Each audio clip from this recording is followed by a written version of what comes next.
الحمد لله والصلاة والسلام على رسول الله وعلى آله وأصحابه ومن والاه وما بعد. Très chers frères, nous nous réunissons comme chaque mercredi soir. Et ce mercredi, nous sommes le 20 du mois de Dhul Qa'dah 1439, c'est-à-dire le 1er août 2018. Nous nous réunissons comme chaque mercredi afin de lire ensemble le kitab, le livre de l'imam al-Bukhari rahimahullah ta'ala, dans le bon comportement. Et nous reprenons notre lecture là où nous nous sommes arrêtés la semaine dernière. On avait lu le hadith numéro 227 et on avait fait l'explication seulement en arabe. Et on a dit qu'aujourd'hui on commencerait directement avec la traduction de ce hadith. C'est pour ça que dans la muqaddima je ne parlais qu'en français, pas en arabe comme je fais d'habitude. Même moi ça m'a fait bizarre. Taïb, donc la semaine dernière nous avons lu le hadith de Abi Dharr radiyallahu anhu, dans lequel un groupe de compagnons ont été voir le prophète sallallahu alayhi wa sallam et lui ont dit ذهب أهل الدثور بالأجور. الدثور c'est le pluriel de dathr, qui veut dire la fortune, avoir beaucoup d'argent. Ils ont dit ceux qui ont beaucoup d'argent s'en sont allés avec les récompenses. Puis ils ont précisé ce qu'ils visaient. يُصَلُّونَ كَمَا نُصَلِّي, ils prient comme nous prions. وَيَصُومُونَ كَمَا نَصُومُ, et ils jeûnent comme nous jeûnons. وَيَتَصَدَّقُونَ بِفُضُولِ أَمْوَالِهِمْ. La différence entre nous et eux, c'est quoi? C'est que eux, comme ils ont beaucoup d'argent, alors ils font l'aumône avec ce qu'il reste de leur argent. بِفُضُولِ أَمْوَالِهِمْ. Là, il y a plusieurs choses à dire. La première, c'est la nature de la plainte de ces hommes-là, de ces compagnons qui ne cessent de nous étonner dans leurs réactions, dans leurs actions, dans leur comportement. Ils se plaignent au prophète sallallahu alayhi wa sallam, pas parce qu'ils sont pauvres ou parce que les autres sont riches. Non, ils se plaignent parce que les autres, à cause de leur fortune et de leur richesse, peuvent faire plus de bonnes actions qu'eux. Donc ils se sont défavorisés par rapport aux autres parce qu'ils n'ont pas les moyens d'en faire autant. Les adorations qui sont entre guillemets gratuites, il y a plusieurs types d'adorations, celles qu'on fait avec le cœur, celles qu'on fait avec le corps et celles qu'on fait avec les biens. Et celles qu'on fait avec le corps, on sera dispensé de celles-ci lorsqu'on n'aura pas les moyens physiques de les accomplir. Alors soit on aura un équivalent, comme par exemple celui qui est malade et qui ne peut pas jeûner, le jeûne obligatoire, lui il a une compensation à travers la rançon qu'il paye. Et ainsi, il sera au même rang que ceux qui jeûnent, parce qu'il aura fait ce que lui peut faire. Puis en dernière position, on a celui qui ne peut ni jeûner à cause de son état physique, ni payer une rançon à cause de sa pauvreté. Donc lui, il n'aura rien à faire. Et même lui, il aura la récompense. Donc, on n'est pas défavorisé dans les actions qu'on accomplit avec son corps ou avec son cœur, quand bien même on ne pourrait pas les accomplir à cause d'une incapacité physique. La différence, elle sera dans ce qui est d'ordre pécunier, dans ce qui concerne l'argent. Celui qui n'a pas d'argent ne peut pas faire ce que celui qui a de l'argent peut faire. Et c'est là-dessus que les Sahaba radiyallahu anhum ont insisté. Aussi, quand ils disent « ils prient comme nous prions », vous croyez qu'ils parlent des prières obligatoires? Ils ne parlent pas des prières obligatoires. Parce que ça, c'est obligatoire pour tout le monde. Il n'y a pas de distinction à faire dans ce qui est obligatoire pour les uns comme pour les autres. La distinction à faire, elle est dans ce qui n'est pas obligatoire. Et les Sahaba radiyallahu anhum rivalisaient dans l'accomplissement des nawafil, des actes surérogatoires, que ce soit le jour ou la nuit. Et ils ne voyaient pas que l'un d'entre eux avait plus de fadl, de supériorité sur l'autre dans ces actions-là. C'est pour ça qu'ils ne se sont pas plaints.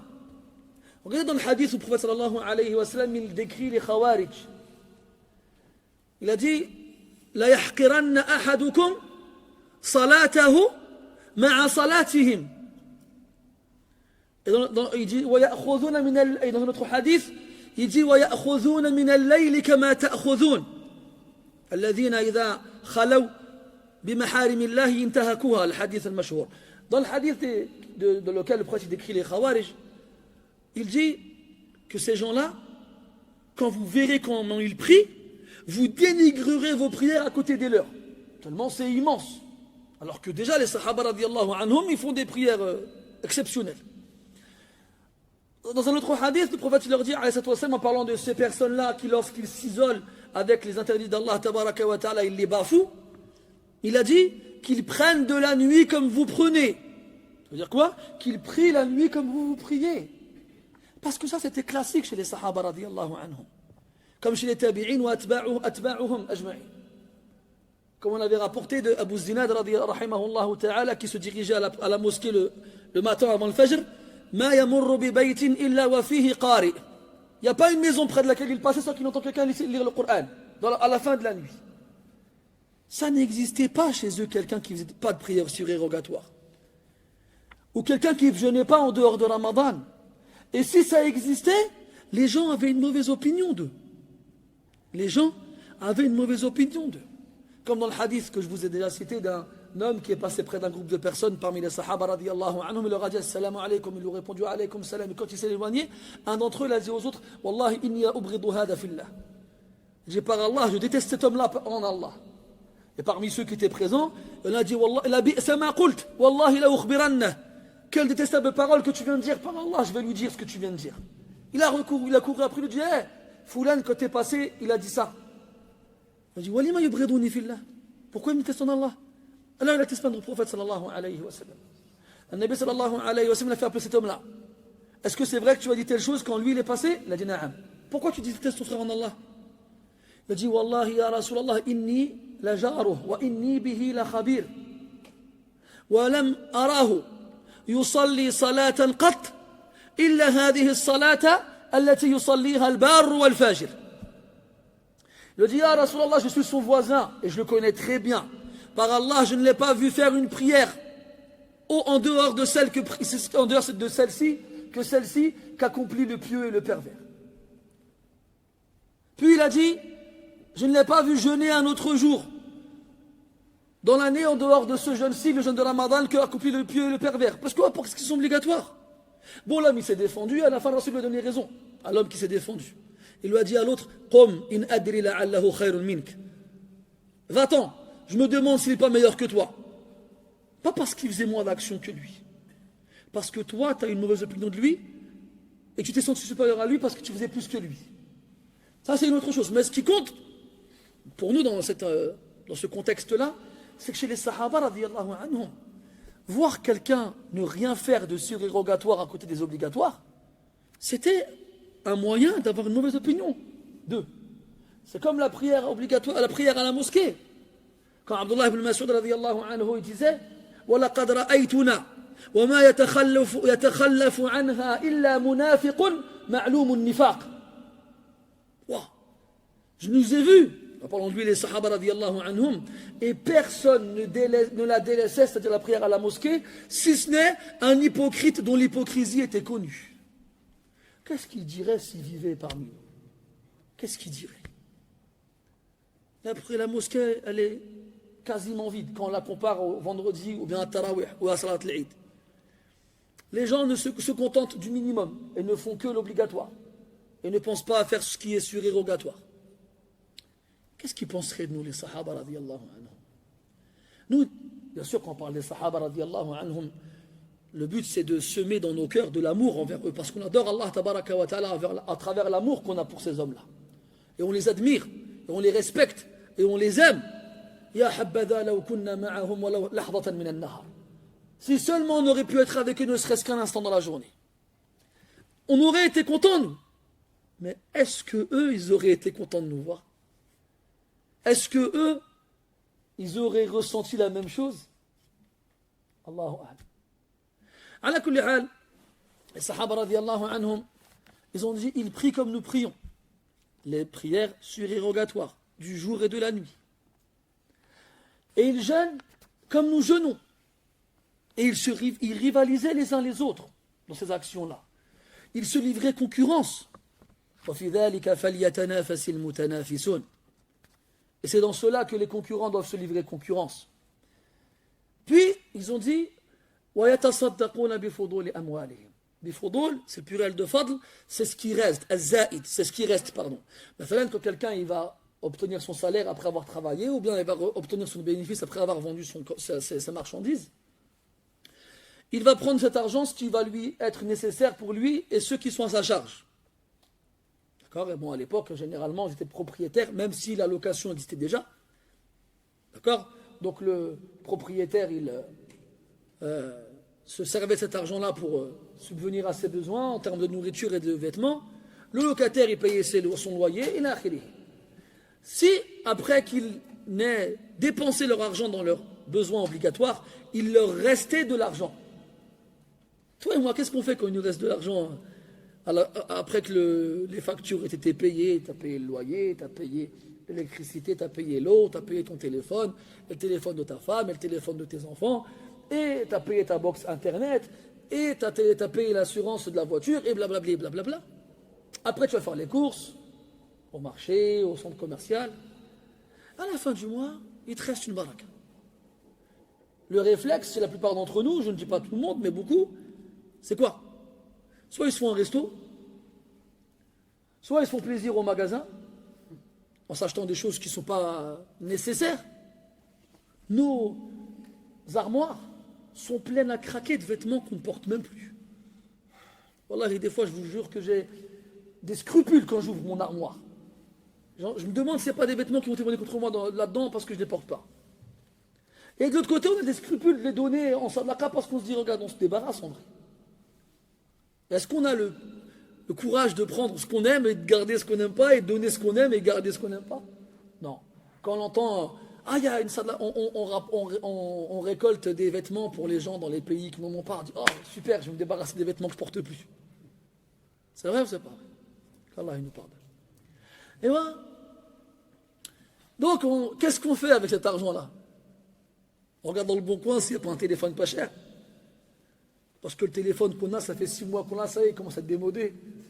Pourtant, quand tu l'as acheté il y a 6 mois, tu dis que c'était le meilleur téléphone du monde. Bref. Et puis, le moins dépensier parmi nous, qu'est-ce qu'il va faire? Il va les mettre de côté.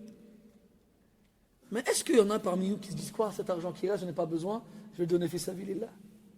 Eh bien, les Sahaba radiyallahu anhum, c'est ce qu'ils faisaient. ويتصدقون بفضول أموالهم ويسألونك ماذا ينفقون قل العفو إيش العفو يعني الباقي الزائد عن النفقة الواجبة. Et ils t'interrogent au sujet de ce qu'ils doivent dépenser. Réponds ce qui reste après les dépenses obligatoires. Et là les pauvres ils regardent les riches comme ça donner leur argent ici et là, hein? وينفقون مما رزقهم الله سرا وعلانية. Ils dépensent de ce qu'Allah leur a donné secrètement et publiquement.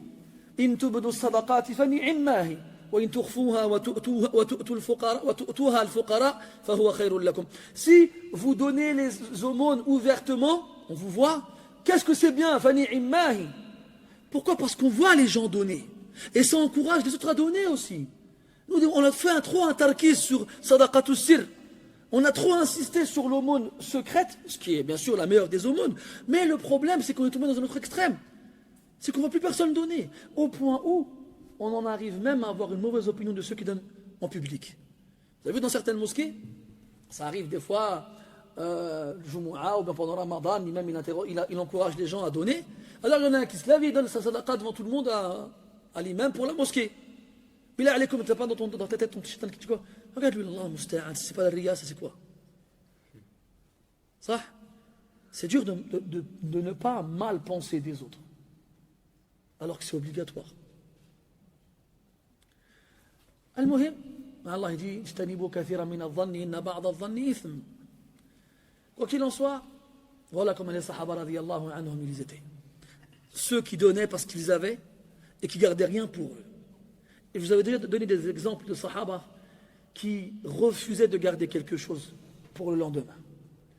Pour eux, c'était comme si j'avais pas confiance en Allah subhanahu wa ta'ala. Pour eux, c'est comme si j'avais un doute que demain mon risque va venir. Pour eux, c'est comme si avoir de l'argent pour demain, ça revenait à croire que c'est l'argent qui me donne le risque, c'est pas Allah Azza wa Jal. Talha ibn Ubaydillah radiyallahu anhu était marié avec une fille d'Abu Bakr qui s'appelait Kulthum radiyallahu anha. Il était un riche commerçant et un jour, un de ses employés, il lui ramène la recette du commerce. Il y avait 100 000 dirhams. 100 000 dirhams. Ce n'est pas le dirham de chez nous.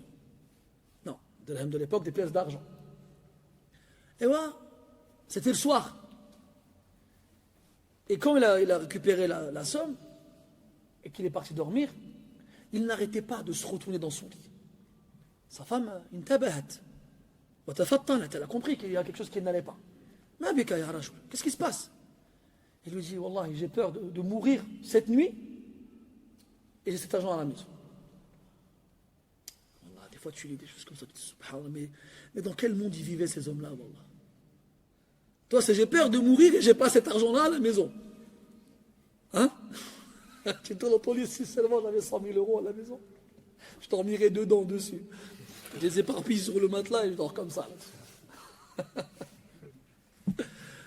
La hawla wa la quwwata illa billah. Alors, son épouse, Kulthum radiyallahu anha, lui dit Itmaïn. Le matin, le fajr, farriqha. Partage-les. Et tu seras tranquille. Akha, il lui dit Wallahi, innaki la muwaffaqah bintu muwaffaq. Il dit Wallah, toi, tu es une femme à qui Allah a accordé la réussite comme il l'a accordé à ton père. Parce que c'est la fille d'Abu Bakr radiyallahu anhu. Et le lendemain matin, le fajr, après la prière, il a réuni tout le monde, il est venu. Il a passé la nuit, parce qu'il ne va pas croire qu'il s'est endormi après, il s'est pas endormi. Hein. Il a passé la nuit à faire des petites bourses dans lesquelles il a mis les 100 000 dirhams partagés. Imagine le matin, l'imam il se retourne, allez, venez, et donne des bourses à tout le monde. À ceux qui se lèvent parce que le dossier commence, ils vont rester cette fois-ci. Illa man rahima rabbuk. Al-muhim, il commence à distribuer comme ça. Et là, l'épouse de Talha, radiyallahu anhum, elle regarde comme ça par le coin de la fenêtre et elle voit que toutes les bourses partent. Elle lui fait, ne nous oublie pas. Et là, elle lui dit, si tu ne m'avais pas rappelé, j'aurais tout donné. Et ils ont gardé une bourse pour eux. An-Nabi sallallahu alayhi wa sallam lui-même, une nuit qu'il priait, pendant qu'il priait, il a été perturbé dans sa récitation. Après la prière, il a dit, allez chez Foulana, je pense que c'était Aïcha, une de ses épouses, radiyallahu anha, et prenez chez elle de l'or que j'ai oublié, et allez le distribuer. Wallah, ça m'a empêché de faire la prière, ça m'a dérangé dans ma prière, de garder de l'argent à la maison. Hakada kana al-qawm. C'est comme ça qu'ils étaient, radiyallahu anhum. Wa hakada sirna. Et c'est comme ça que nous sommes devenus. Tashabbahu illam takunu mithlahum. Inna tashabbuha bil kirami falahu. Cherchez à leur ressembler si vous n'êtes pas comme eux. Car certes, ressembler aux nobles est en soi-même une réussite. ويقول الآخر لا تعرضن بذكرنا مع ذكرهم ليس الصحيح إذا مشى كالمقعد. Ne va même pas oser parler de nous quand tu parles d'eux.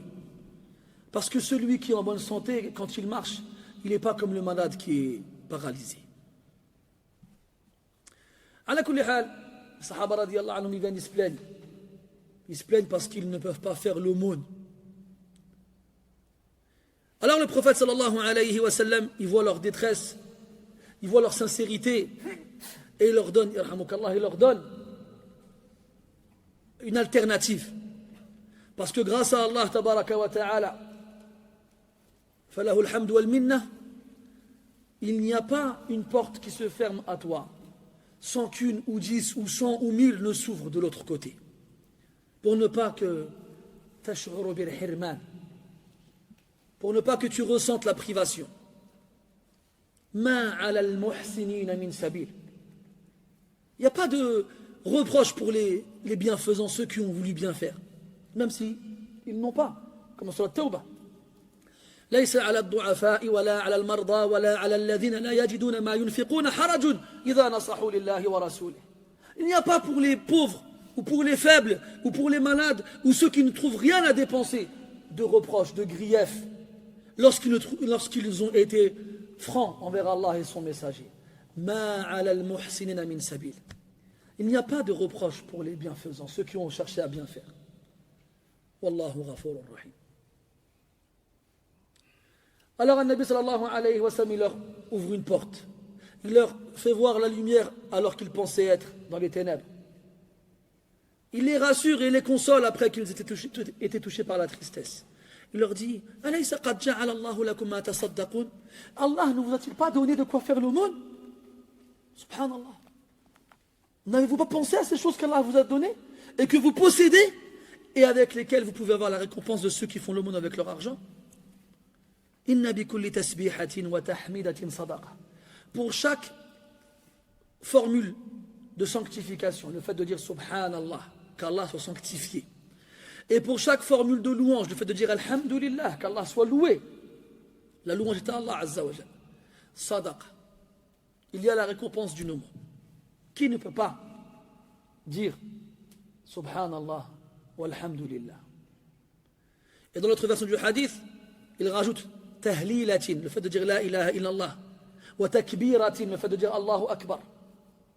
Quand tu dis Subhanallah walhamdulillah, wa la ilaha illallah, wallahu Akbar, tu as pour chacune de ces formules prononcées la récompense de quelqu'un qui a fait une aumône. Et plus tu ressens le sens de ces paroles-là en les prononçant avec ta langue dans ton cœur, et plus la récompense que tu obtiendras sera grande. لأن الذاكر ربه لأن الذاكر لربه بلسانه ليس كمن يذكره بقلبه. Parce que celui qui évoque son Seigneur avec sa langue, il n'est pas comme celui qui l'évoque avec son cœur. Puis il a dit, alayhi salatu wassalam, وَبُضْعُ أَحَدِكُمْ صَدَقَةً. Al-Bud', on a dit la semaine dernière que c'est un mot qui s'applique sur 3 sens différents. Le contrat de mariage en lui-même, aqdun nikah. Al-farj, les parties intimes. Wa al-wat' wal-jima', yani la copulation, les rapports intimes. Ce mot-là s'emploie dans ces 3 contextes-là. Mais ici, ce qui est visé, c'est le rapport intime lui-même. وَبُضْعُ أَحَدِكُمْ صَدَقَةً. L'autre version du hadith cite plus d'éléments, comme le fait d'aider quelqu'un, ou quelqu'un qui est sur sa monture et qui a ses bagages à terre et que tu les prennes et que tu lui lèves pour qu'il les prenne sans avoir à se baisser, est aussi une aumône. وأن تعين الرجل فتحمل متاعه إليه إلى آخره. Puis il a dit ici وَبُضْعُ أَحَدِكُمْ صَدَقَةً. Le nombre de moyens de faire des aumônes sont nombreux et variés. Ah, les Sahaba radiyallahu anhum ne comprennent pas.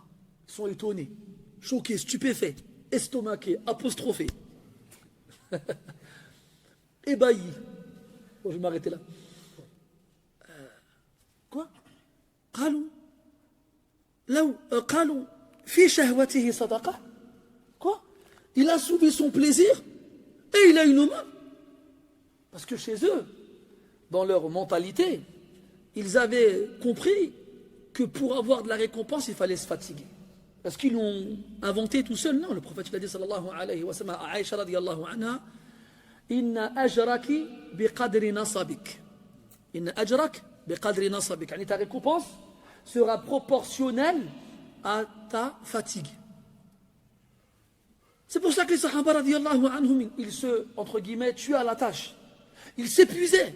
On avait parlé du hadith de Zaynab radiyallahu anha qui avait accroché une corde à une des poutres du plafond pour que lorsqu'elle prie la nuit et qu'elle sent qu'elle est trop fatiguée, elle s'accroche à la corde pour rester debout en prière. Ya Allah. Et le prophète sallallahu alayhi wa sallam, il les a vus radiyallahu anhum tellement jeûner jusqu'au point où ils enchaînaient plusieurs jours de jeûne sans même le rompre. Et là, Rasul a dit, ne faites pas ça. Inni anhaakum anil wisar. Ne faites pas ça, n'enchaînez pas plusieurs jours de jeûne sans rompre. Al-Maghrib. Et là, il se justifie en disant, Ya Rasulallah, alastatoua, et toi tu le fais, Ya Rasulallah. Pourquoi tu nous l'interdis? Puis il leur a répondu, Inni lastu kahayatikum. Moi, je ne suis pas comme vous. Inni adallu yut'imuni rabbi wa yasqini. Moi, mon Seigneur, il me nourrit et m'abreuve. Et malgré l'interdiction, les Sahaba ont continué à le faire. Parce que des fois, les Sahaba, radiyallahu anhum, là, il faut bien comprendre, attention. N'allez pas croire que volontairement et délibérément ils désobéissent au prophète sallallahu alayhi wa sallam. Là, les sahaba radiyallahu anhum, ils sont présents et ils constatent des fois que le Rasoul sallallahu alayhi wa sallam leur donne une chose sans insister sur l'ordre. Comme il interdit une chose sans insister sur l'interdiction. C'est comme dans le hadith de Atiyya radiyallahu anha lorsqu'elle a dit Nuhina an ittiba'il janaiz wa lam yu'zam alayna.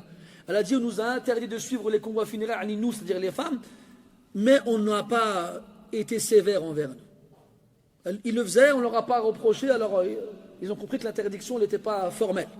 Pareil pour l'ordre, les sahaba radiyallahu anhum, ils observaient le Rasoul et ses réactions par rapport aux gens qui ne faisaient pas ce qu'il avait demandé ou qui faisaient ce qu'il avait interdit, et ils comprenaient si c'était un ordre qui indiquait une obligation ou un ordre qui indiquait une recommandation ou l'interdiction qui indiquait quelque chose d'illicite ou l'interdiction qui indiquait quelque chose de détestable. C'est comme dans le hadith où le Nabi sallallahu alayhi wa sallam leur a demandé de se raser la tête après Sulh al-Hudaybiyah sans qu'ils ne fassent leur umrah. Et les sahaba ne l'ont pas fait. Pourquoi? Parce qu'ils espéraient que justement, le Nabi sallallahu leur dise c'est pas grave. Ils tenaient à leurs cheveux. Ala kulli hal. Donc les sahaba radiyallahu anhum, ils ont compris que pour avoir beaucoup de récompenses, il faut se fatiguer. C'est comme dans Surat al-Ghashiyah. Wujuhun yawma'idhin na'imatun li sa'yiha radiyah. Ce jour-là, des visages seront réjouis, ils seront satisfaits de retrouver les actes qu'ils ont accomplis ici-bas. Et là, la fatigue, tadhabu soudan, elle disparaîtra. Parce qu'ils verront que s'ils n'ont pas fait ça pour rien. Contrairement aux autres, afan Allah wa iyyakum minhum, an nakuna mithlahum, wujuhun yawma'idhin khashi'atun 'amilatun nasibah. Les gens au paradis, qu'est-ce qu'ils diront? Alhamdulillah, alladhi adhaba 'anna al-hazana, inna rabbana laghafurun shakur, alladhi ahallana dar al-muqamati min fadlih, la yamassuna fiha nasab, wa la yamassuna fiha lughub. Quand ils arriveront au paradis, ils diront quoi? On n'aura plus jamais à être fatigué, on n'aura plus jamais à être épuisé. Et là, les salafs, ils ont dit, celui qui veut dire ça au paradis, ben, qui se fatigue ici-bas. C'est comme ceux qui ont dit dans l'autre verset, quand Allah Ta'ala parle de ce que les gens du paradis diront les uns les autres, Inna kunna min qablu nad'uhu, non, juste avant, wa aqbala ba'duhum ala ba'din yatasa'alun, qalu, inna kunna qablu fi ahlina mushfiqin, ay khaifin, wajilin. Au paradis, parleront les uns les autres, ils se diront, auparavant nous étions parmi les nôtres, dans nos familles, effrayés, apeurés. De quoi? La colère d'Allah et son châtiment. Alors, au paradis, ils diront فَمَنَّ اللَّهُ عَلَيْنَا وَوَقَانَا عَذَابَ السَّمُومِ. C'est à eux qu'on dira لَا خَوْفٌ عَلَيْكُمْ وَلَا أَنْتُمْ تَحْزَنُونَ. Et là, celui qui veut ne plus avoir peur fil akhirah, ben qu'il ait peur ici-bas. Celui qui veut se reposer fil akhirah, qu'il se fatigue ici-bas. قال ابن مسعود رضي الله عنه لا راحة للمؤمن دون لقاء الله. Il n'y a pas de repos pour le croyant avant de rencontrer Allah subhanahu wa ta'ala. Donc il faut se fatiguer. Et là les sahaba radiyallahu anhu, on a dit quoi? Quand vous avez un rapport intime avec votre épouse, eh ben vous avez la récompense d'une aumône. Dieu. On a suivi nos plaisirs et en plus on est récompensé. Ça ne correspond pas à ce que nous on connaissait de la ibada. Et là, il leur fait comprendre avec une analogie inversée. Une certaine logique. Il leur dit لو وضعها في الحرام لو وضع في الحرام أليس كان عليه وزر. S'il avait eu un rapport intime dans le haram, est-ce qu'il aurait eu un péché? قالوا بلى. Il répondit bien sûr. فكذلك إن وضعها في الحلال كان له أجر. C'est la même chose. S'il le fait dans le halal, alors il sera récompensé. Et là, je vois des sourires se dessiner sur certains visages. Ils ont pensé tellement fort qu'on les a entendus. Je ne dirai pas ce à quoi ils pensent. Les savants ont divergé. Est-ce qu'il faut la niya quand même? Ou bien est-ce que le seul acte est suffisant? Est-ce qu'il faut avoir la niya avant de faire le rapport? Quelle niya tu peux avoir avant de vouloir faire un rapport? Déjà, premièrement, se préserver du haram. وَالَّذِينَ هُمْ لِفُرُوجِهِمْ حَافِظُونَ إِلَّا عَلَى أَزْوَاجِهِمْ أَوْ مَا مَلَكَتْ أَيْمَانُهُمْ فَإِنَّهُمْ غَيْرُ مَلُومِينَ. Ceux qui ont des rapports avec leurs épouses dans le halal, عَفُّوا أَنفُسَهُمْ, ils se sont préservés. Ils ont préservé leur chasteté. Et ils ont donc obéi à Allah tabaraka wa ta'ala. Comment? En faisant cela dans le halal. Et on avait déjà dit de nombreuses fois que tout dépend de la niya que tu as quand tu fais des actions qui ne sont pas de l'ordre de l'adoration. Et comme on l'avait dit, النية تجارة العلماء. L'intention avant l'action, c'est le moyen pour les savants, les gens doués de raison, de faire de bonnes affaires. Parce qu'ils mettent des intentions pures dans des actions classiques et normales qui ne sont ni interdites ni obligatoires, ni recommandées ni détestables. Alors ils obtiennent à travers des actions normales des récompenses comme ceux qui adorent Allah Azza wa Jal, à travers le fait de manger, de dormir ou même d'avoir des rapports intimes. Donc il faut avoir la niya avant d'avoir le rapport intime, de le faire dans le halal, tout simplement. Mais il faut avoir la niya. Après, celui qui le fait sans niya, hadala, wizra alayhi. Il ne manquerait plus que ça. Il n'a pas de péché, mais il n'a pas non plus de récompense. وذهب بعض أهل العلم إلى أن مثل هذه الأعمال لا يفتقر صاحبها إلى أن ينوي بها التقرب إلى الله تبارك وتعالى. Et certains ulama ont dit non, ce genre d'action, on n'a pas besoin d'avoir une intention pour être récompensé parce qu'à la base on le fait dans le halal. C'est comme dans le hadith de Sa'd ibn Abi Waqqas radiyallahu anhu dans Sahih Muslim quand il lui a dit وَأَن تَضَعَ اللُّقْمَةَ فِي فِيِّ امْرَأَتِكَ صدق. Il dit quand tu mets la bouchée dans la bouche de ta femme, eh ben c'est pour toi une aumône. Pareil, les savants ils ont divergé. Est-ce que le fait de nourrir sa famille, alors que c'est un devoir pour nous, on doit mettre la niya pour être récompensé, ou bien même sans niya on est récompensé? محل خلاف بين العلماء. وأيا كان, quoi qu'il en soit, toi, tahtat, tu prends tes précautions et tu vas mettre la niya, c'est mieux. Parce que les actions qu'on fait avec la niya sont meilleures que celles qu'on fait sans niya, sans aucun doute. طيب. إذن الشاهد, le témoin de ce hadith, c'est la sadaqa.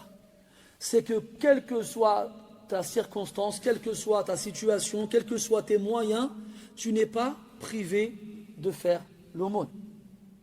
Alors, ne t'en prive pas. Et aussi, prends garde à avoir une mauvaise opinion d'Allah subhanahu wa ta'ala en te disant, il a donné un tel, il m'a privé moi. Certes, Allah il donne ce qu'il veut à qui il veut. وَلَوْ بَسَطَ اللَّهُ الرِّزْقَ لِعِبَادِهِ لَبَغَوْا فِي الْأَرْضِ وَلَكِنْ يُنَزِّلُ بِقَدَرٍ مَا يَشَاءُ. Si Allah tabaraka wa ta'ala avait répandu la subsistance sur terre de façon abondante pour tout le monde, لَبَغَوْا فِي الْأَرْضِ, les gens auraient semé le désordre sur terre. علاش؟ لأن الإنسان إذا رأى أنه استغنى يطغى. Pourquoi? Parce que l'être humain, lorsqu'il se sent à l'abri du besoin, في الغالب, il dépasse les limites. كلا إن الإنسان ليطغى أن رآه استغنى. Puis il dit عز وجل ولكن ينزل بقدر ما يشاء. Mais il fait descendre avec mesure ce qu'il veut. C'est lui qui décide que toi tu es ça, et que toi tu es plus, et que toi tu es moins. C'est Allah Azza wa Jal. Et attention, c'est pas parce qu'il a donné plus à lui et moins à lui que lui il est meilleur et que lui il est pire. Là, ليس المال دليلا على تفضيل الله عز وجل. Le fait que Allah ait donné de l'argent à un tel n'est pas une preuve qu'il a préféré un autre. Là, abadan. طيب. Donc, contente-toi de ce que tu as. خذ القناعة والزمها تكن ملكا لو لم يكن لك إلا راحة البدن وانظر إلى من حوى الدنيا بأجمعها هل راح منها بغير القطن والكفن. Prends l'autosatisfaction, le fait de se satisfaire de ce qu'on a. Je ne sais pas si c'est une traduction appropriée parce que ça peut vouloir dire l'autosatisfaction, être satisfait soi-même.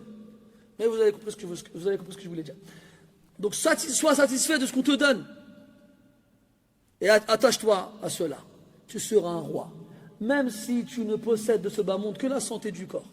Et regarde ceux auparavant qui ont réuni tout ce que ce bas monde contenait entièrement. Qu'est-ce qu'ils ont emporté avec eux si ce n'est le coton et le linceul? Du coton avec lequel on leur bouche les orifices du corps lorsqu'on les lave, pour ne pas que sortent des choses qu'on n'aimerait pas voir. Taïb.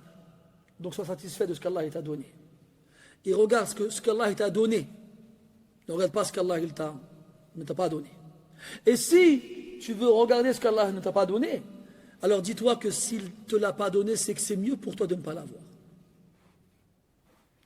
Et que tu dois remercier Allah Azza wa Jal de t'avoir privé d'une chose. Tu te rends compte le stade de réflexion. Tu dois arriver à ce stade où tu dois remercier Allah de t'avoir privé d'une chose. Mathalan, on va parler en 2 minutes. Tu es sur ton téléphone, tu as une application qui t'envoie des notifications quand il y a des promotions flash dans des magasins pas loin de chez toi. Paf, télé, écran plat, 4K, promotion, 200 €. Tu t'habilles et tu pars en courant au magasin. Tu arrives, tu vas voir un vendeur ou une vendeuse. Excusez-moi, la promotion des écrans plats. Ah, vous venez de rater le dernier, il vient de partir. Un exemple classique. C'est peut-être pas arrivé à tout le monde, ça m'est jamais arrivé, je vous rassure. Mais tu arrives. Là, tu vas être déçu. Tu ne peux pas t'en empêcher, c'est humain. Mais en dehors de la déception, en plus de la déception, au-delà de la déception, dans ta aqidah, qu'est-ce qui va se passer à ce moment-là? Vas-y, ça m'arrive toujours à moi, ça. Ou bien les phrases qu'on entend beaucoup dans les films et les séries et qu'on répète sans s'en rendre compte alors qu'elles sont graves. Qu'est-ce que j'ai fait au bon Dieu pour mériter ça? C'est grave de dire ça. Machallah, il t'attend. Allah, il est juste envers toi. Haja. Donc c'est là que la croyance, elle doit jouer. C'est là. طيب ننتقل إلى الباب السادس عشر بعد 100. عنوانه إماطة الأذى. والإماطة هو إبعاد وإزالة الأذى، والأذى كل ما يتأذى به الناس من حجر أو شجر أو شوك أو ما أشبه ذلك. ويكون الأذى حسيا بحيث يدرك بالحواس الخمس، وكذلك يكون معنويا كما سنراه لاحقا بإذن الله تعالى. On passe au chapitre suivant, le numéro 116, qui a comme titre le fait de débarrasser la voie publique de ce qui nuit, de ce qui gêne. Al-imata. Al-imata vient du verbe amata, qui veut dire enlever, débarrasser, éloigner. Wal-adha, c'est la nuisance, tout ce qui va nuire aux gens. Que ce soit concret, une pierre, une branche, un arbre, ou autre, ou abstrait, comme on va le voir incessamment sous peu. في إماطة الأذى مع كون هذا العمل يسيرا يحتقره الكثير أجر كبير. Dans le fait de débarrasser la voie publique de ce qui nuit, malgré le fait que ce soit une action qui généralement est dénigrée par les gens, il y a une grande récompense. Il y a une grande récompense. Et il y a des hadiths. النبي صلى الله عليه وسلم ما ترك شيئا عاب بعض أهل الكتاب المسلمين بأنهم لم يفعلوا شيئا إلا وقد أخذوا من النبي صلى الله عليه وسلم فيه أمرا أو نهيا. قالوا لقد علمكم رسولكم كل شيء حتى الخراء، يعني أدب قضاء الحاجة، لكن لم يروا ولم يراعوا إلى من يوجه هذا الكلام. واجههم رجل من رجال المسلمين ومن أفذاذهم وأبطالهم، ألا وهو سلمان الفارسي رضي الله عنه، فقال: وجعل ما أرادوا به معيبة المسلمين شيئا يفتخر أمامهم به ويبهتهم ويسكتهم به. فقال: نعم، علمنا رسول الله صلى الله عليه وسلم كيف نقضي حاجاتنا، فنهانا عن أن نستجمر بكذا وكذا، وذكر الحديث. الشاهد أنه جعل ما يعيبوننا به فخرا يفتخر به. هكذا ينبغي أن يكون المسلم، ألا يأخذه الخجل، بل أن يعتز بهذا الدين الحنيف، بهذا الدين الشريف الذي أراد الله تعالى به رفعة الناس وما أراد به إهانتهم قط. Des actions qui sont dénigrées et qui n'ont pas d'importance pour la plupart des gens. Mais le prophète sallallahu alayhi wa sallam n'a rien délaissé. Il a laissé dans toute chose une science pour les musulmans. Comme il disait Hudayfa radiyallahu anhu, il n'y a pas une chose sans que le prophète sallallahu alayhi wa sallam nous ait laissé dedans une science. Même l'oiseau qui bat des ailes lorsqu'il vole dans le ciel. On a retenu certaines d'entre elles et on en a oublié d'autres. Lorsqu'elles se produisent, on s'en rappelle alors comme quelqu'un qu'on connaissait et qui a voyagé un long moment et qu'on a oublié, et c'est seulement lorsqu'il revient qu'on se rappelle de lui. Ah, il y a Foulane. Il y a des gens du livre qui ont voulu se moquer et critiquer les musulmans dans le fait qu'ils fassent tout en se basant sur une parole du prophète alayhi salatu wassalam. Ils ont dit, votre prophète il vous a tout appris, même comment faire vos besoins. Et là, s'ils avaient eu l'un d'entre nous devant eux, peut-être qu'ils auraient dit, ouais c'est vrai, oh mince alors. Parce que nous, regardez, pendant des siècles, les musulmans des pays musulmans de l'Afrique ou de leur Moyen-Orient ou de l'Asie mineure, ils ont fait leurs besoins comme Rasul leur a appris à faire leurs besoins. Puis, on est venu en Europe et on a découvert le papier toilette. Et là, ça a changé nos vies. Et quand tu proposes aux gens de l'eau pour s'essuyer, ils disent, je suis malade ou quoi, je peux me laver avec ça moi. Ala kulli hal, regardez comment on se fait influencer, comment on accepte l'influence des autres au défaut de nos valeurs de base.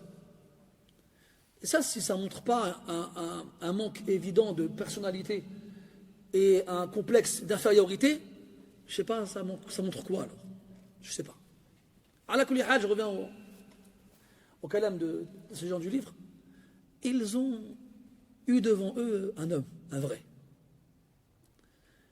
Un des compagnons du prophète sallallahu alayhi wa sallam, un des héros de cette communauté, radiyallahu anhu, Salman al-Farisi. Qu'est-ce qu'il a dit? Qu'est-ce qu'il a fait? Comment il a réagi? Qu'est-ce qu'il a répondu? Il leur a dit oui.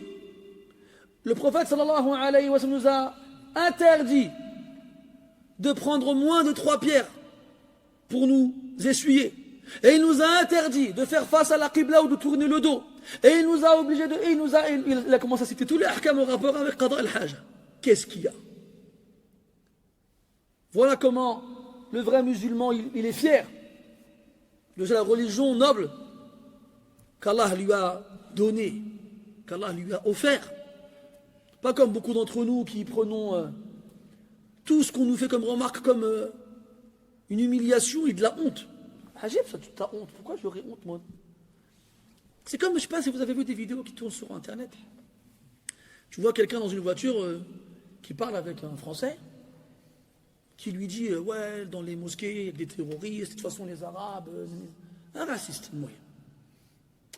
Et lui, moi, ça ne me choque pas, moi, un Français raciste. Franchement, ça ne me choque pas et ça ne m'étonne même pas. À la limite, ce qui m'étonne, c'est le Français qui n'est pas raciste. Quand on voit ce que nous, on leur fait subir, je leur trouve 1000 excuses. Billah alaykoum, franchement, nous, dans nos pays, on est altruistes. Hein? Regardez, hein, que le souk qu'on nous fait toujours entre les Marocains et les Algériens. Ou bien les Algériens et les Tunisiens. Ou bien les Marocains et les Tunisiens. Moi, je dirais, subhanallah, quand tu remontes, ça se trouve, on a les mêmes grands-pères. C'est même très probable. Combien on en a trouvé des comme ça? Combien? Là, ils nous ont mis une frontière entre Oujda et Marnia. Ils ont des parents des deux villes. Mais maintenant, non, t'es algérien, je suis marocain. Ouais, subhanallah, il y a 100 ans, il y a 200 ans, cette frontière, elle n'existait pas. Aujourd'hui encore, il y en a plein qui sont mariés des deux côtés de la frontière. Voilà, ma chef ça. Mais on passe notre temps, ouais, vous les Marocains, vous les Algériens, et vous aussi. On mange les mêmes trucs, on parle de la même façon, on s'habille de la même façon. Moi, je suis malcoum. ما لكم كيف تحكمون ما لكم كيف تحكمون Qu'avez-vous? C'est quoi votre problème? Il est là le problème. Et là, l'Akhor, je reviens à l'Akhor là, il dit, ouais mais moi je suis français. C'est le truc quand tu vous les Arabes, vous êtes comme ci, vous les Arabes, vous êtes comme ça, vous les musulmans, vous êtes comme ci. Lui, la seule réponse qu'il a trouvée, ah non, non monsieur, je suis français. Hein.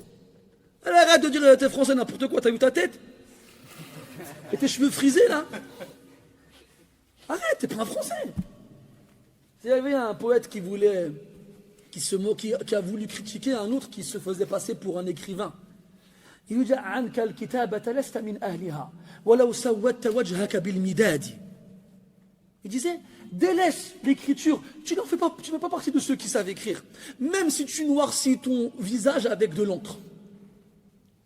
C'est pas parce que tu noircis ton visage avec de l'encre que tu es un écrivain. C'est pas parce que tu sais écrire et tenir la plume que tu sais forcément que tes phrases elles veulent dire quelque chose. Les vrais écrivains, on les reconnaît à leur style et à leur plume. Ben c'est pareil.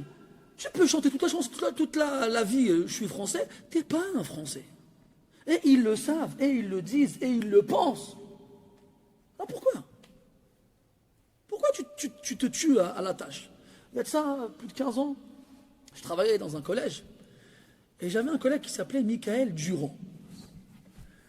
Mais il ne ressemblait pas à un Michael Durand. Donc au début de l'année, on ne se connaissait pas bien. Je n'ai pas voulu être indiscret en lui posant la question. J'ai attendu qu'on fasse connaissance et qu'on noue des liens sympathiques. Puis un jour, j'ai osé. Je lui ai dit, excuse-moi, Michael, t'es de quelle origine? Il me dit, je suis turc.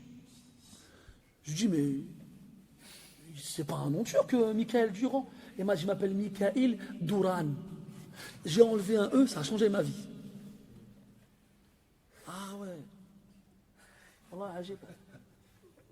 C'est comme j'avais lu un article dans un journal qui parlait d'un couple de Maghrébins qui ont une fille qui s'appelle, écoutez bien, Aïcha. Quelques années après sa naissance, ils ont demandé un changement de nom à la préfecture pour qu'elle s'appelle Nathalie. Et puis tu as un témoignage de la maman. On a voulu lui faciliter la vie quand elle sera grande. Quand elle va venir avec ses cheveux frisés qui tiennent avec du brushing et du pento, et qui vont voir, qui vont voir sa peau basanée comme celle qu'on a nous là, qui vont voir ses yeux noirs et ses cheveux, et ses cheveux noirs et ses yeux foncés, ils sauront que c'est pas une Nathalie, elle dit. Tu crois quoi, toi? Là, Zama, ils nous ont inventé les CV sans photo. Zama, pour éviter les discriminations faciales. Hein? Mais ça ne marche pas, ça. Ça ne marche pas. Tu peux t'appeler Franck, Jérémy, Frédéric, comme tu veux. Quand ils vont voir ta tête, ils vont dire, va me ramener un café, toi, qu'est-ce que tu fais là, toi? Elle est là, la triste réalité, elle est là. Donc ça ne sert à rien de chercher un truc qu'on n'aura jamais. Ça ne sert à rien. Et à la limite, quand ils voient qu'on est fiers de nos origines et qu'on est fiers de nos principes, ils nous respectent plus que quand ils nous voient nous étaler comme des serpillères pour leur lécher les pieds. Parce qu'ils se disent, celui-là ne se respecte même pas, pourquoi je le respecterais moi? Quand ils vont voir quelqu'un, ils respectent ses principes, ils respectent ses origines, ils respectent sa culture, ils vont dire, lui c'est un vrai homme. Et les exemples sont nombreux et variés. À la kulli hal. Salman radiallahu anhum, il leur a donné une réponse qui leur a coupé le souffle et qui les a condamnés au silence. Et il a renversé cette moquerie à travers laquelle il cherchait à le critiquer en fierté. قال الله من كان يريد العزة فلله العزة جميعا. Celui qui veut la fierté, elle est entièrement auprès d'Allah. Et قال الله عز وجل هم الذين يقولون لئن رجعنا إلى المدينة ليخرجن الأعز منها الأذل ولله العزة ولرسوله وللمؤمنين ولكن المنافقين لا يعلمون. Ce sont ceux qui disent, lorsque nous reviendrons à Médine, le plus fier en fera sortir le plus vil. Mais la fierté, elle est auprès d'Allah, de son messager et des croyants. Mais les hypocrites ne savent pas. Et نعم. نحن قوم أعزنا الله بالإسلام فمهما ابتغينا العزة في غير الإسلام أذلنا الله وكذلك فعل. Comme disait Omar radiallahu anhu, nous sommes un peuple à qui Allah a donné la fierté par l'islam. Et tant qu'on recherchera la fierté ailleurs que dans l'islam, Allah nous avilira. Et c'est effectivement ce qui s'est passé. Donc, ne néglige pas les actions. Même si elles peuvent paraître à tes yeux insignifiantes, elles ont beaucoup de récompenses auprès d'Allah subhanahu wa ta'ala. قال رحمه الله حدثنا أبو عاصم عن أبان ابن صمعة عن أبي الوازع جابر عن أبي برزة الأسلمي رضي الله عنه قال قلت يا رسول الله دلني على عمل يدخلني الجنة قال صلى الله عليه وسلم أمط الأذى عن طريق الناس. هذا الحديث رواه أبو برزة الأسلمي. ومن عادتنا في درس ليلة الاثنين أن نذكر شيئا من تراجم الصحابة رضي الله عنهم عند ورود أسمائهم في الأسانيد، ولم نعتد ذلك في درس ليلة الخميس، لكننا نستثني الليلة في حق هذا الصحابي الجليل لأن ترجمته نستفيد منها بخلال طلبه المذكور في الحديث. أبو برزة الأسلمي رضي الله عنه صحابي جليل أسلم قديما، يعني إسلامه قديم، وكان ممن شهد المشاهد مع النبي صلى الله عليه وسلم، فشاهد معه فتح مكة وغزوة خيبر وحنين. وبعد وفاة النبي صلى الله عليه وسلم صاحب عليا رضي الله عنه فواجه معه الخوارج. فكان هذا الصحابي رضي الله عنه معروفا بإسلامه وإحسانه وجهاده، وهو آخر الصحابة وفاة بالشام. فهذا الرجل مع فضله وجهاده ومناقبه انظروا إلى سؤاله الذي يسأل به النبي صلى الله عليه وسلم، يقول دلني على عمل يدخلني الجنة. هكذا كان حرصهم رضي الله عنهم، ما قاموا به من عمل حسن نسوه وبحثوا عما يدخلهم الجنة وكأنهم لم يفعلوا شيئا، وما قاموا به من عمل سيء أقض مضجعهم ومنعهم عن النوم، وكأن النار لم تخلق إلا لهم. أما نحن إذا عملنا عملا يسيرا كأننا من أصحاب الجنة قد حطتنا رحلنا فيها، أما ما عملناه من شر نسيناه وتركناه وكأن شيئا لم يكن. هذا هو الفرق بيننا وبينهم مرة أخرى.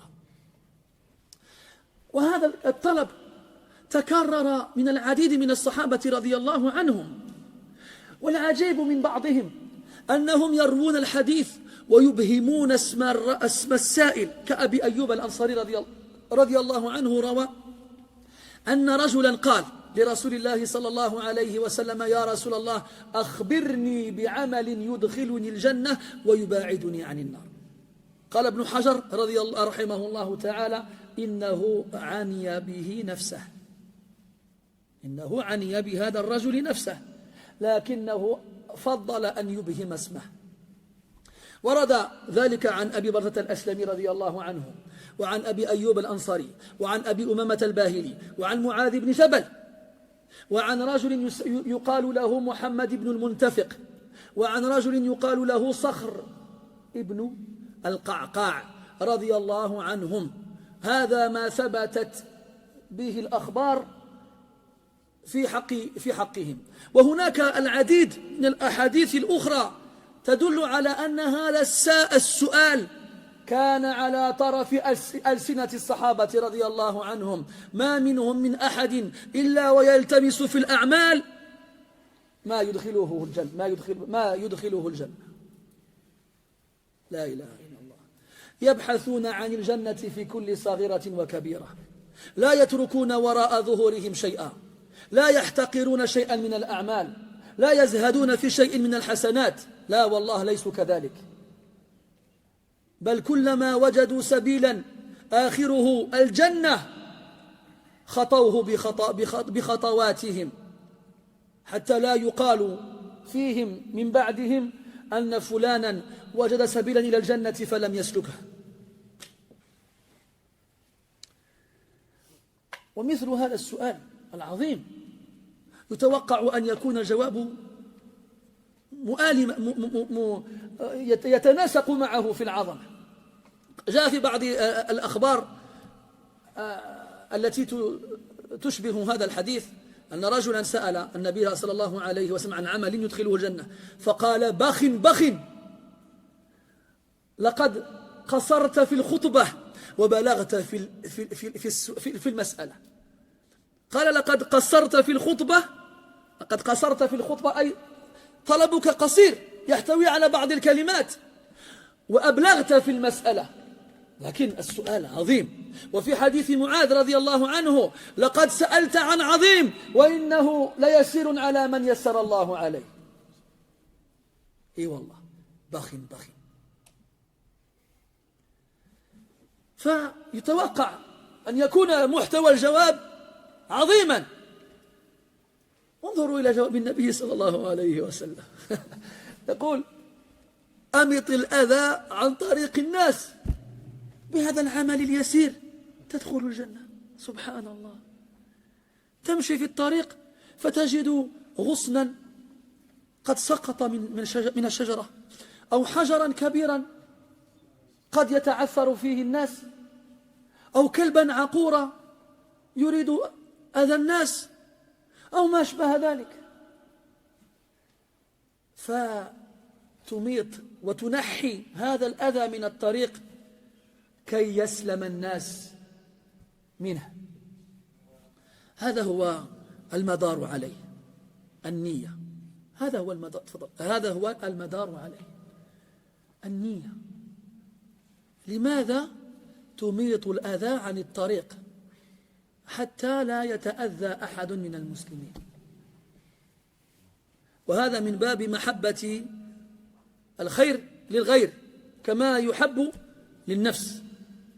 وهذا من دلائل كمال الإيمان كما قال النبي صلى الله عليه وسلم لا يؤمن أحدكم حتى يحب لأخيه ما يحب لنفسه. طيب,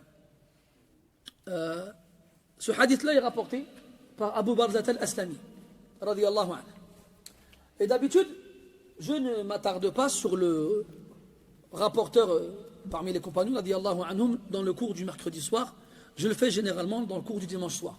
Comme on est plus dans un contexte narratif, un contexte historique, alors je me permets d'alimenter le cours avec des biographies des compagnons qui rapportent les textes. Cependant, aujourd'hui, je vais faire une exception avec ce compagnon radiyallahu anhu, Abu Barzat al-Aslami radiyallahu anhu. Abu Barzat radiyallahu anhu s'est converti il y a longtemps. Sa conversion date. C'est donc un compagnon de longue date. Et il a participé et accompagné le prophète sallallahu alayhi wa sallam dans de nombreux exploits, dans de nombreux événements historiques capitaux dans l'histoire de l'islam. Et comme la conquête de la Mecque, ou la bataille de Hunayn, ou encore celle de Khaybar. Puis après la mort du prophète sallallahu alayhi wa sallam, il ne s'est pas arrêté après sa retraite. Non. Il était aux côtés des compagnons lorsqu'ils étaient face aux épreuves et aux dissensions. Comme Ali radiyallahu anhu, lorsqu'il a dû affronter les Khawarij, il s'est tenu à ses côtés et il les a combattus avec lui. Et d'autres événements dont je vous passerai les détails. Et il s'avère que cet homme-là, Abu Barzat al-Aslami radiyallahu anhu, est le dernier des compagnons qui est mort dans la région du Sham. Dans la région du Sham. Sinon,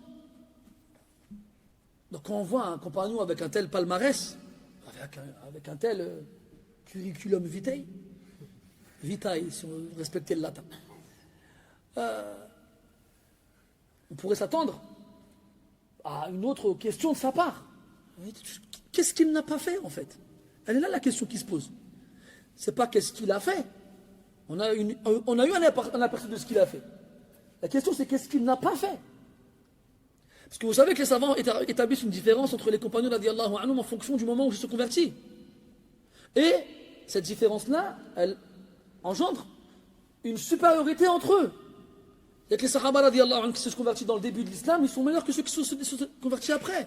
Et ceux qui ont fait l'immigration sont meilleurs que les auxiliaires, ceux qui ont accueilli les musulmans à Médine. Et ceux qui se sont convertis avant, ceux qui ont participé à la bataille de Badr, ils sont meilleurs que ceux qui n'ont pas participé. Ceux qui se sont convertis avant la conquête de la Mecque sont meilleurs que ceux qui se sont convertis après. Et lui, mashallah. Et pourtant, qu'est-ce qu'il demande au prophète alayhi salatu wassalam? Indique-moi une action qui me ferait rentrer au paradis. Wallahi, le fait de lire la vie de ces hommes-là ne cesse de te laisser perplexe. Wallahi, هذه الأحداث هذه المواقع التاريخية التي سطرتها التاريخ في الكتب لم تزل تحيرنا وتجعلنا نفكر في أنفسنا أهم الذين تجاوزوا حدود البشرية أم نحن الذين تحت الصفر؟ Est-ce que ce sont eux qui ont dépassé les limites de l'humanité, c'est-à-dire qui avaient un côté surhumain? Ou bien est-ce que c'est nous qui sommes en dessous du zéro? Que tu répondes par celle-ci ou celle-là, tu ne seras pas dans l'erreur. Ala kulli hal, ces hommes-là, comme on l'a dit tout à l'heure, priaient le jour, priaient la nuit, jeûnaient, faisaient l'aumône, sacrifiaient ce qu'ils possédaient pour Allah et son messager, combattaient de leur personne, donnaient de leurs biens. Et avec tout ça, ils ont l'immense et l'extrême privilège d'être les compagnons du prophète alayhi salatu wassalam. Et avec tout ça, ils cherchent encore un moyen de rentrer au paradis. Ils se disent qu'il ne doit pas exister un chemin qui mène au paradis sans que je n'y ai laissé ma trace, mon empreinte, sans que je ne l'ai foulé de mes pas. Pour ne pas qu'on dise, d'eux, après eux, leur mort, qu'il y a un chemin qui mène au paradis et ils n'y ont pas mis les pieds. Aussi parce que ces gens-là, le bien qu'ils faisaient, ils ne se reposaient pas dessus. C'est comme s'ils n'avaient rien fait. Et ils cherchaient toujours à faire du bien parce qu'ils ne savaient pas laquelle des actions qu'ils accomplissaient allait les faire rentrer au paradis. Ils faisaient le bien et l'oubliaient. Ils faisaient du mal. Enfin, ça c'est théoriquement. Voilà, cherchez dans leur biographie si vous trouvez du mal. Ils n'ont pas la même vision du mal que nous avons. Et eux, ils faisaient des choses qui pour nous sont banales ou insignifiantes. Pour eux, c'était des catastrophes. Des catastrophes qui les empêchaient de dormir, de trouver le sommeil, qui leur faisaient perdre la faim, l'envie. Alors, regardez-nous. Nous, on fait quelque chose de simple et d'insignifiant. C'est bon, on va aller au paradis. C'est comme, tu as vu quand le cliché que tu as quand tu arrives à l'hôtel, quand tu vas en vacances, quand tu ouvres la porte comme ça et tu poses. Tu sais, le mouvement de je lâche mes bagages quand je suis dans la chambre, ça y est, c'est les vacances. Eh bien, on s'imagine la même chose quand on fait une bonne action. Ah, j'ai donné 2 € à la mosquée, c'est bon. Je vais faire quoi au Firdaus demain? Par contre, le mal qu'on fait, alors là, nous, on l'oublie. On n'y pense même plus. C'est directement dans la corbeille et la corbeille dans une autre corbeille. On n'y pense plus. والعبد ينسى وربي والعبد يعصي والله يسترهم والعبد ينسى وربي ليس ينساه. Le serviteur, il fait des péchés, mais Allah, il le cache. Et le serviteur, il oublie, mais Allah, il n'oublie pas. دع عنك ما قد فات في زمن الصبا واذكر ذنوبك وبكها يا مذنب لم ينسه الملكان حين نسيته بل أثبتاه وأنت لاه تلعب والروح منك وديعة أودعتها ستردها بالرغم منك وتسلب وغرور دنياك التي تسعى لها دار حقيقتها متاع يذهب الليل فاعلم والنهار كلاهما أنفاسنا فيهما تعد وتحسب.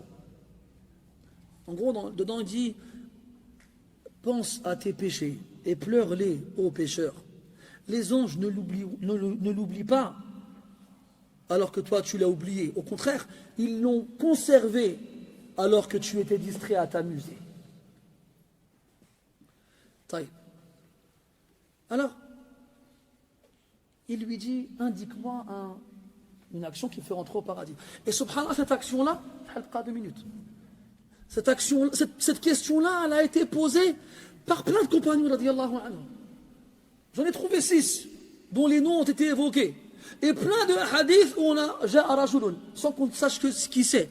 Et ce qui est étonnant, c'est que des fois, le compagnon qui rapporte l'histoire, c'est lui qui a posé la question, sauf que quand il a rapporté l'histoire, il a dit un homme a demandé au prophète, sallallahu alayhi wa sallam. Il n'a pas dit j'ai demandé au prophète. Ces gens-là, ils n'ont pas d'orgueil dans le cœur. Ces gens-là, ils n'ont pas de sensation dans le cœur. Et pourtant, ils ne veulent pas qu'on sache ce qu'ils ont dit ou ce qu'ils ont fait. Abu Bakr, Abu Barzat al-Aslami, Abu Ayyub al-Ansari, Abu Umamat al-Bahili, Mu'adh ibn Jabal, Al-Sakhr ibn al-Qa'qa', Muhammad ibn Muntafiq. Ces 6-là, on pose la même question. Et en plein d'autres hadiths ou plein d'autres sahaba, ils posent Ja'a rajulun arab, des bédouins qui demandaient tous la même chose. Ya Rasulallah, indique-moi une action qui me fera rentrer au paradis. Et là, la question, elle est grandiose. Dans une version du hadith rapportée par l'imam Ahmed, le prophète, quand il a répondu à cette question, il a dit quoi? Bakhin, bakhin. Bakhin, bakhin, c'est une onomatopée arabe dont l'équivalent chez nous en France est équivalent à Ya. C'est pour exprimer l'étonnement. Waouh! Waouh! Hein? Ou bien chez nous, bled wak wak. Des mots de ce genre-là. Bakhin, bakhin. Ah. لقد قصرت في الخطبة وأبلغت في المسألة. Ton discours, il est certes bref, mais qu'est-ce que ta question est grande. C'est comme Mu'adh radiyallahu anhu, la même chose. Dullani ala amalin yudkhiluni al-jannata wa yuba'iduni 'ani an-nar. Indique-moi une action qui me fera rentrer au paradis, qui m'éloignerait de l'enfer. Le prophète a répondu quoi? لقد سألت عن عظيم. Tu as demandé quelque chose d'énorme. Mais c'est simple pour celui à qui il le facilite. Alors, regarde, tu t'attendrais à une réponse conséquente en rapport avec la question. Tu aurais pu imaginer 20 000 choses. Fais 70 000 fois le tour de la Kaaba, monte sur la Safa al-Marwa, sur les mains. Non. Débarrasse la voie publique de ce qui la gêne. Ya Allah. C'est exceptionnel. Et là, tu comprends que cette religion-là, Allah Ta'ala, il a laissé à tout le monde une action qui lui convient. Même si pour le faible, pour celui qui n'a pas les moyens de faire grand, à travers des actions simples, il peut rentrer au paradis. Juste, ne dénigre rien du bien. La tahqiranna min al-ma'ruf shay'a. Ne dénigre rien du bien, walau an talqa akhaka biwajhin taliq. Ne serait-ce que de rencontrer ton frère avec un visage radieux. نسأل الله عز وجل أن يوفقنا للأعمال التي تدخلنا الجنة وتباعدنا عن النار ونسأله عز وجل أن يوفقنا للقيام بالأعمال التي يحتقرها الناس سبحانك اللهم وبحمدك أشهد أن لا إله إلا أنت نستغفرك ونتوب إليك وصلى الله على نبينا محمد وعلى آله وأصحابه أجمعين والحمد لله رب العالمين وبارك الله فيكم. Je vous ai dit dimanche que je m'absente pour 2 semaines à partir de samedi, je serai là vendredi Inch'Allah pour le Jumu'ah. Mais sinon, c'est le dernier cours et on reprendra, Inch'Allah Ta'ala, après le 18 août. In qaddara Allahu lana al-liqa wal-baqa. Wa hafidhakum Allah ajma'in.